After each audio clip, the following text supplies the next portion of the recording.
présent, déjà avoir au minimum un profil qui soit propre et en tous les cas qui soit une bonne carte de visite. C'est Parce ça. que c'est vrai que le client ou le prospect, quand il a rendez-vous avec toi, il risque fort d'aller voir ton profil. C'est ça. Que s'il n'est pas au bon nom de la boîte ou s'il est dans les infos, bah tiens, voilà mes qualités, et puis si je pouvais trouver un job ailleurs, ce serait bien. Ouais. Bon, forcément, l'image sera pas C'est ça. terrible. Mais après, tu vois, c'est pas parce que je suis une fan du call que je dis que les autres canaux ne fonctionnent pas, tu vois. Au contraire. Bien sûr, c'est complémentaire. C'est complémentaire. Alors après, t'as ceux qui vont dire on fait d'abord du LinkedIn, après on fait du call. T'as ceux qui vont dire on fait d'abord du mail et après du call. Moi, déjà, de base, je déteste envoyer des mails. Tu vois, tu m'envoies un mail, généralement, je t'appelle derrière parce que j'ai besoin de contact humain ou je te fais un WhatsApp avec un vocal. Mais je préfère envoyer un mail après parce que dans tous les cas, les gens, ils n'auront pas lu ton mail.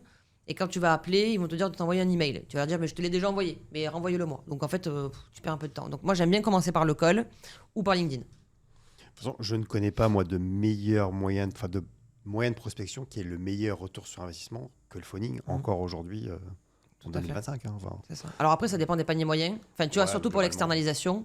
Mais aujourd'hui, en interne, c'est ce qui fonctionne le Les mieux. retours sont très faibles, les réseaux sociaux, c'est important, mais le marketing direct, tout ça, bon, pour moi, ou le porte-à-porte, c'est fini.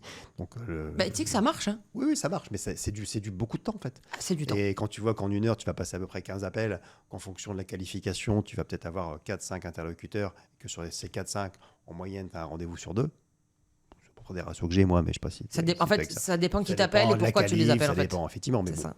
si on devait faire une moyenne, il n'y a pas mieux que ça, en fait. Ah ben non, aujourd'hui, c'est le plus efficace.